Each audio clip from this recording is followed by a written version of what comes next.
धन धन सतगुरु तेरा ही आसरा, हाजर नाजर जिंदा राम तेरा ही आसरा। साध संगत जी, आज की ये जो साखी है उसका नाम है मंसूर और फूल की चोट।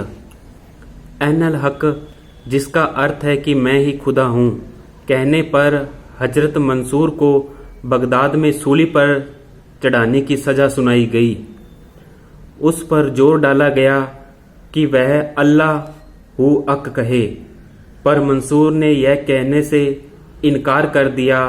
जब मंसूर को सूली पर चढ़ाने लगे तो हुक्म हुआ कि पहले इसको पत्थर मारे जाएं।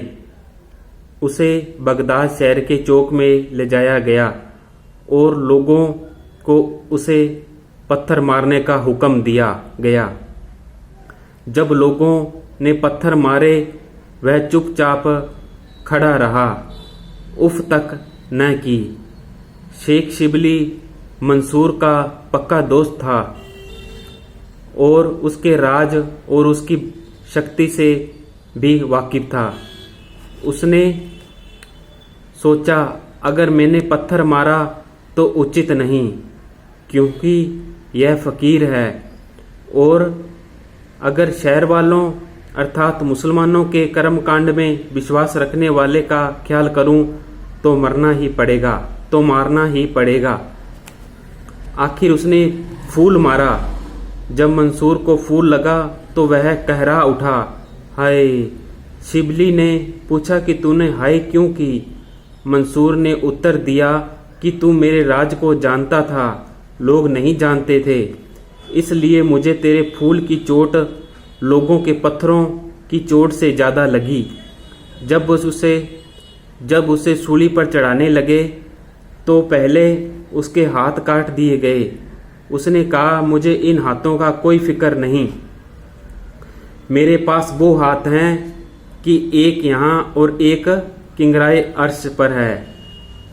फिर पैर काट दिए गए। वह बोला कि मेरे पास वे पैर हैं कि एक यहाँ और एक परमात्मा की दरगाह में, मुझे इनकी जरूरत नहीं। फिर आंख निकाल ली गई तो उन्होंने कहा, ये आंख फना नाशवान है, मेरे पास वे आंखें हैं जो अविनाशी को देखती हैं।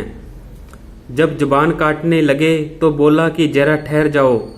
फिर बोला, हे मालिक, जिस तरह कुम्हार मिट्टी के बर्तन को बाहर से टकोरता है लेकिन नीचे हाथ रखकर अंदर से संभालता भी है और बाहर से चोट मारता है, मुझे उम्मीद नहीं थी कि मैं इस इम्तिहान में पास हो जाऊंगा, पर हे मुर्शद, तेरी कृपा से मैं अब पूरा उतरा हूँ।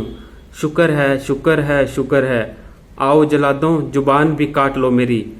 जिस तालिब को मुर्शद की दया से अंदर दर्शन हो जाए, क्या वह दुनिया से डरेगा?